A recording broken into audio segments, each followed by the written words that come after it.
monkey's paw.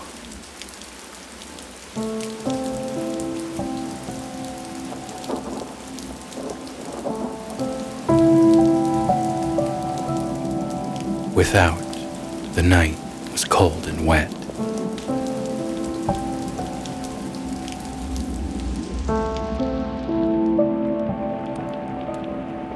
But in the small parlor of Laburnum Villa, the blinds were drawn and the fire burned brightly. Father and son were at chess, the former, who possessed ideas about the game involving radical chances, putting his king into such sharp and unnecessary perils that it even provoked comment from the white-haired old lady knitting placidly by the fire. "Hark, at the wind," said Mr. White, who, having seen a fatal mistake after it was too late, was amiably desirous of preventing his son from seeing it. "I'm listening," said the latter, grimly surveying the board as he stretched out his hand. "Check." "I should hardly think that he's come tonight," said his father, with his hand poised over the board. "Mate," replied the son. "It's the worst of living this far out," bawled Mr. White, with sudden and unlooked-for violence. "And of all the beastly, slushy, out-of-the-way places to live in, this is the worst. Paths a bog, the road's a torrent. I don't know what people are thinking about. I suppose because only 2 houses on the road are let, people think it doesn't matter." "Never mind, dear," said his wife, soothingly. "Perhaps you'll win the next one." Mr. White looked up sharply, just in time to intercept a knowing glance between mother and son. The words died away on his lips, and he hid a guilty grin in his thin, gray beard. "There he is," said Herbert White, as the gate banged loudly and heavy footsteps came toward the door. The old man rose with hospitable haste, and opening the door, was heard condoling with the new arrival. The new arrival also condoled with himself, so that Miss White said, "Tut, tut," and coughed gently as her husband entered the room, followed by a tall, burly man, beady of eye and rubicund of visage. "Sergeant Major Morris," he said, introducing him.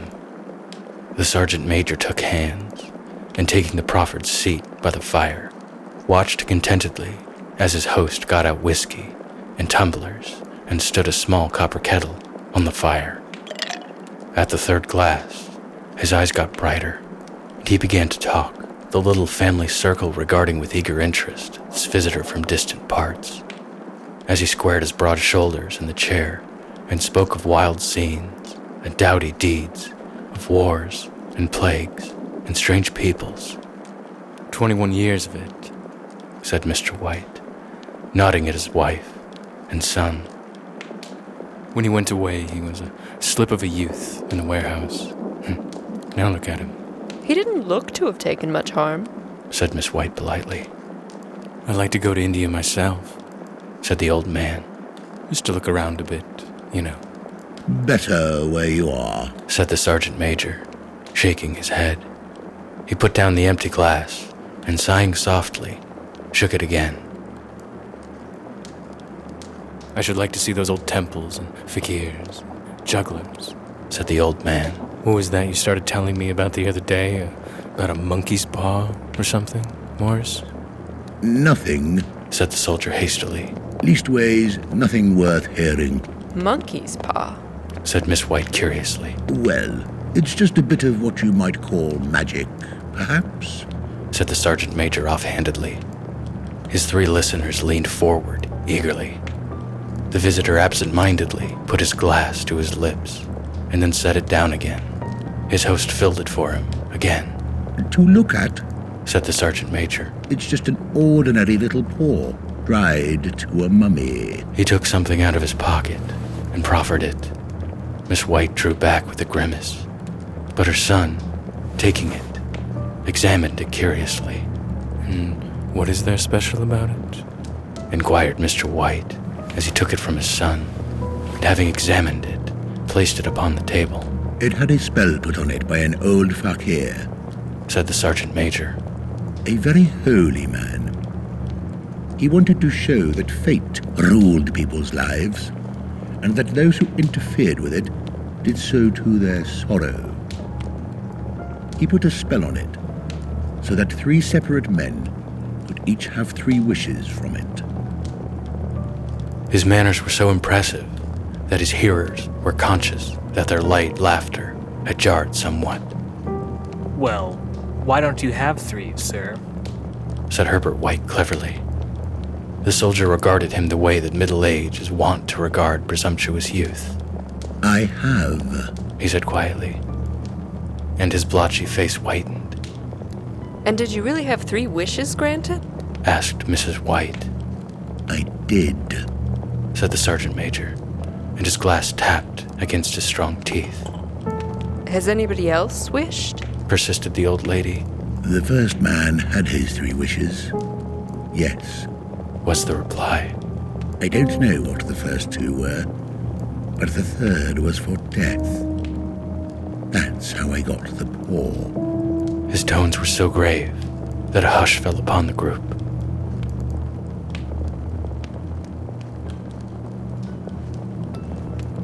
If you've had your 3 wishes, it's no good to you now then, Morris, said the old man at last. What do you keep it for? The soldier shook his head. A fancy, I suppose, he said slowly. I did have some idea of selling it, but I don't think I will. It has caused me enough mischief already. Besides, people won't buy. They think it's a fairy tale, some of them, and those who do think anything of it want to try it first and pay me afterward. If you could have another 3 wishes, said the old man, eyeing him keenly, would you have them? I don't know, said the other. I don't know. He took the paw, and dangling it between his forefinger and thumb, suddenly threw it upon the fire. White, with a slight cry, stooped down and snatched it off. Better let it burn, said the soldier solemnly. If you don't want it, Morris, said the other. Give it to me. I won't, said his friend doggedly. I threw it on the fire. If you keep it, don't blame me for what happens. Pitch it on the fire like a sensible man. The other shook his head and examined his possession closely. How do you do it? He inquired. Hold it up in your right hand and wish aloud, said the sergeant major.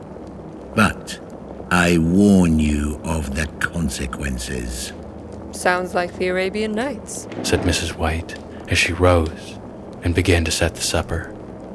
Don't you think you might wish for 4 pairs of hands for me?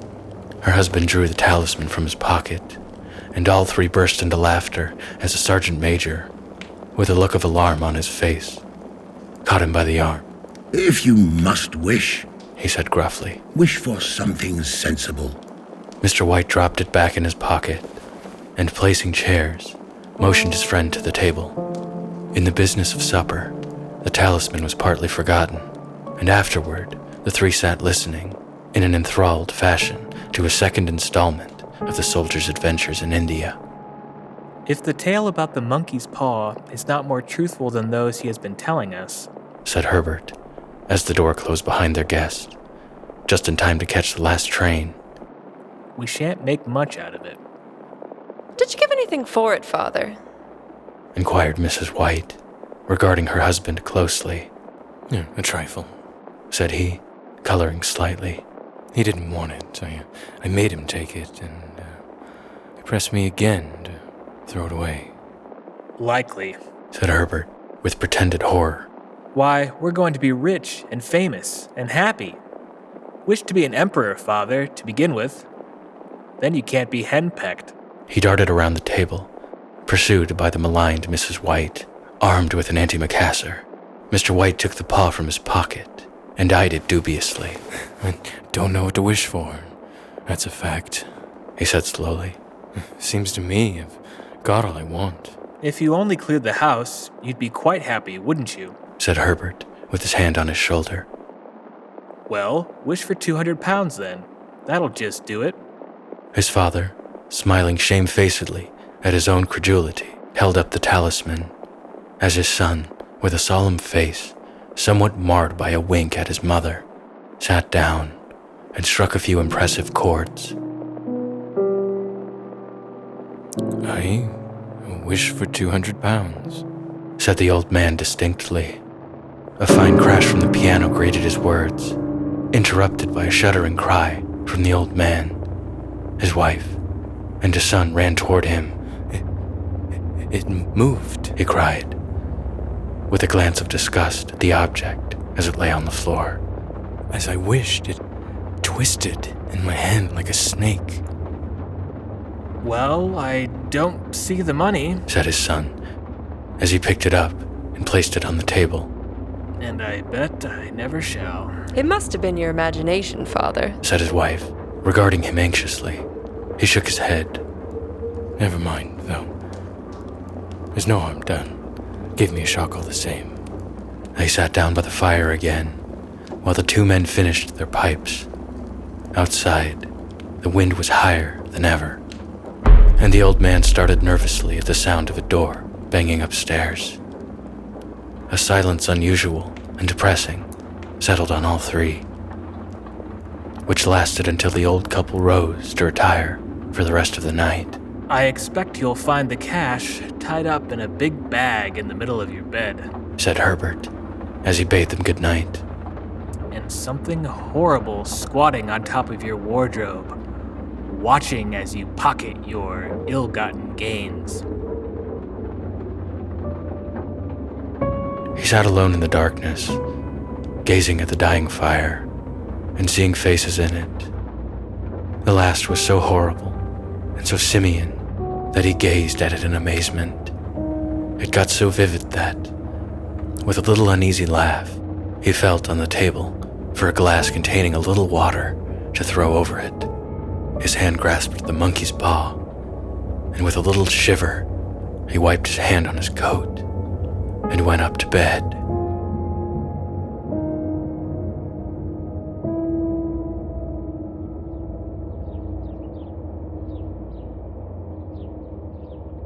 In the brightness of the wintry sun next morning, as it streamed over the breakfast table, he laughed at his fears. There was an air of prosaic wholesomeness about the room which it had lacked on the previous night, and the dirty, shriveled little paw was pitched to the sideboard with a carelessness which betokened no great belief in its virtues. I suppose all old soldiers are the same, said Mrs. White. The idea of our listening to such nonsense. How could wishes be granted in these days? And if they could, how could 200 pounds hurt you, Father? Might drop on his head from the sky, said the frivolous Herbert. More is said than things happened so naturally, said his father. You might, if you wish, attribute it to coincidence. Well, don't break into the money before I come back, said Herbert as he rose from the table. I'm afraid it'll turn you into a mean, avaricious man, and we shall have to disown you. His mother laughed and followed him to the door, watched him down the road, and returning to the breakfast table, was very happy at the expense of her husband's credulity, all of which did not prevent her from scurrying to the door at the postman's knock, nor prevent her from referring somewhat shortly to retired sergeant majors of bibulous habits when she found that the post brought a tailor's bill. Herbert will have some more of his funny remarks, I expect, when he comes home, she said as they sat at dinner. I dare say, said Mr. White, pouring out some beer. But for all that, the thing moved in my hand. That I'll swear. You thought it did, said the old lady soothingly. I say it did, replied the other. There was no thought in the matter. I just... what's the matter? His wife made no reply. She was watching the mysterious movements of a man outside who, peering in an undecided fashion at the house, appeared to be trying to make up his mind to enter. In mental connection with the 200 pounds, she noticed that the stranger was well dressed and wore a silk hat of glossy newness. 3 times he paused at the gate and then walked on again. The 4th time, he stood with his hand upon it. Then with a sudden resolution, flung it open, and walked up the path. Miss White, at the same moment, placed her hands behind her and hurriedly unfastened the strings of her apron, put that useful article of apparel beneath the cushion of her chair. She brought the stranger, who seemed ill at ease, into the room. He gazed at her furtively and listened in a preoccupied fashion as the old lady apologized for the appearance of the room and her husband's coat, a garment which he usually reserved for the garden. She then waited as patiently as her sex would permit for him to broach his business. But he was at first strangely silent. I was asked to call, he said at last. He stooped and picked a piece of cotton from his trousers. I come from Ma and Megan's. The old lady started. Is anything the matter? She asked breathlessly. Has anything happened to Herbert? What is it? What is it? Her husband interposed. There, Mother, he said hastily. Sit down, and don't jump to conclusions. You've not brought bad news, I'm sure, sir? And eyed the other wistfully. I'm sorry, began the visitor. Is he hurt? Demanded the mother wildly. The visitor bowed in assent. Badly hurt, he said quietly. But he is not in any pain. Thank God, said the woman, clasping her hands. Thank God for that. She broke off as the sinister meaning of the assurance dawned on her, and she saw the awful confirmation of her fears in the other's averted face. She caught her breath, and turning to her slower-witted husband, laid her trembling hand on his. There was a long silence. He was caught in the machinery, said the visitor at length, in a low voice. Caught in the machinery, repeated Mr. White, in a dazed fashion. Yes. He sat staring out the window, and taking his wife's hand between his own, pressed it as he had been wont to do in their old courting days, nearly 40 years before. He was the only one left to us, he said, turning gently to the visitor. It is hard. The other coughed, and, rising, walked slowly to the window. The firm wishes me to convey their sincere sympathy on you and your great loss, he said, without looking round. I beg that you will understand I am only their servant and merely obeying orders. There was no reply. The old woman's face was white, her eyes staring, and her breath inaudible. On the husband's face was a look such as his friend, the sergeant, might have carried into his first action. I was to say that Ma and Megan's disclaim all responsibility, continued the other. They admit no liability at all. But in consideration of your son's services, they wish to present a certain sum as compensation. Mr. White dropped his wife's hand and, rising to his feet, gazed with a look of horror at his visitor. His dry lips shaped the words. How much? 200 pounds, was the answer.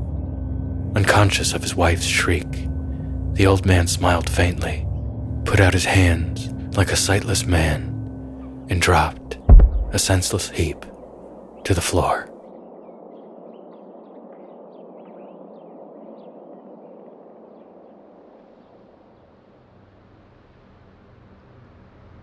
In the huge new cemetery, some 2 miles distant, the old people buried their dead and came back to the house, steeped in shadows and silence.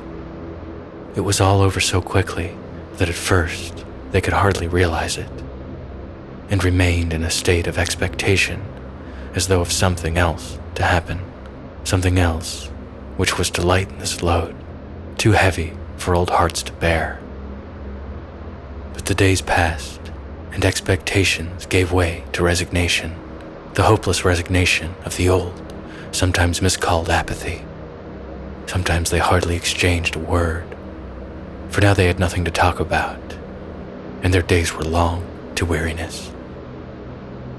It was about a week after that, the old man, waking suddenly in the night, stretched out his hand and found himself alone. The room was in darkness, and the sound of subdued weeping came from the window. He raised himself in bed and listened. Come back, He said tenderly. you will be cold. It's colder for my son. Said the woman, and wept afresh. The sounds of her sobs died away on his ears. The bed was warm, and his eyes heavy with sleep. He dozed fitfully, and then slept until a sudden wild cry from his wife awoke him with a start. The paw. She cried wildly. The monkey's paw. He started up in alarm. Where is it? What's the matter? She came stumbling across the room toward him. I want it. She said quietly. You've not destroyed it? It's in the parlor, on the bracket. He replied, marveling. Why? She cried and laughed together, and bending over, kissed his cheek. I only just thought of it. She said hysterically. Why didn't I think of it before? Why didn't you think of it? Think of what? He questioned. The other two wishes. She replied rapidly. We've only had one. Was that not enough? He demanded fiercely. No. She cried triumphantly. We'll have one more. Go down and get it quickly, and wish our boy alive again. The man sat in bed and flung the bedclothes from his quaking limbs. Good God, you're mad. He cried aghast. Get it. She panted. Get it quickly, and wish. Oh, my boy, my boy. Her husband struck a match and lit the candle. Get back to bed. He said unsteadily. You don't know what you're saying. We had the first wish granted. Said the old woman feverishly. Why not the second? A coincidence. Stammered the old man. Go get it, and wish. Cried his wife, quivering with excitement. The old man turned and regarded her, and his voice shook. He's been dead 10 days.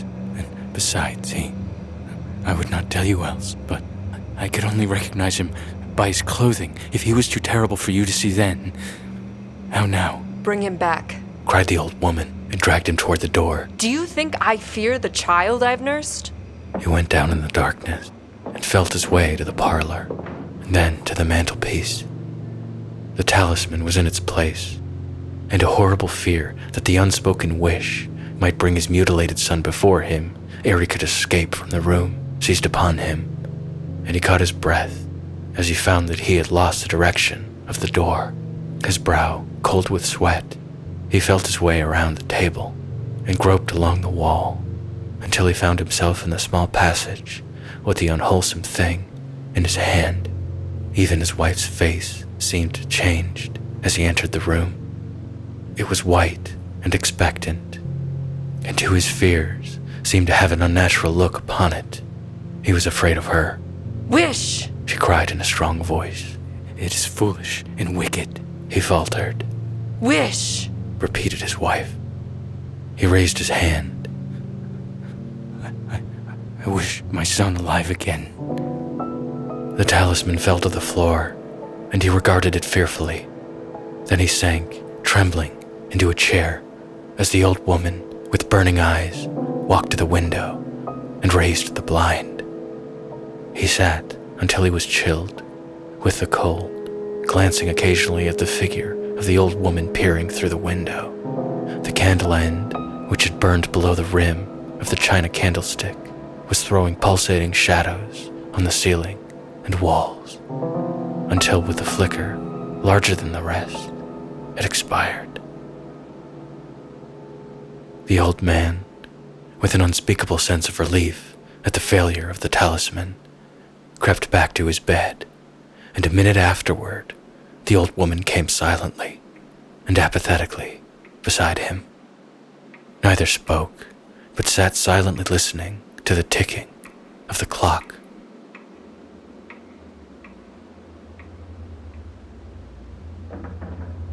A stair creaked, and a squeaky mouse scurried noisily through the wall. The darkness was oppressive, and after lying for some time, screwing up his courage, he took the box of matches and striking one, went downstairs for a candle. At the foot of the stairs, the match went out, and he paused to strike another. And at the same moment, a knock came so quiet and stealthy as to be scarcely audible, sounded on the front door. The matches fell from his hand and spilled in the passage. He stood motionless, his breath suspended, until the knock was repeated. Then he turned and fled swiftly back to his room and closed the door behind him. A third knock sounded through the house. What's that? Cried the old woman, starting up. Rat. Said the old man in shaking tones. A rat. It passed me on the stairs. His wife sat up in bed, listening. A loud knock resounded through the house. It's Herbert! She ran to the door, but her husband was before her, and catching her by the arm, held her tightly. What are you going to do? He whispered hoarsely. It's my boy! It's Herbert! She cried, struggling mechanically. I forgot it was 2 miles away. What are you holding me for? Let go! I must open the door! For God's sake, don't let it in! Cried the old man, trembling. You're afraid of your own son! She cried, struggling. Let me go! I'm coming, Herbert! I'm coming! There was another knock, and another. The old woman with a sudden wrench broke free and ran from the room. Her husband followed to the landing and called after her appealingly. As she hurried downstairs, he heard the chain rattle back and the bolt drawn slowly and stiffly from the socket. Then the old woman's voice, strained and panting. The bolt! She cried loudly. Come down, I can't reach it. But her husband was on his hands and knees, groping wildly on the floor in search of the paw. If only he could find it before the thing outside got in. A perfect fusillade of knocks reverberated through the house, and he heard the scraping of a chair as his wife put it down in the passage against the door. He heard the creaking of the bolt as it came slowly back, and at the same moment, he found the monkey's paw and frantically breathed his third and last wish.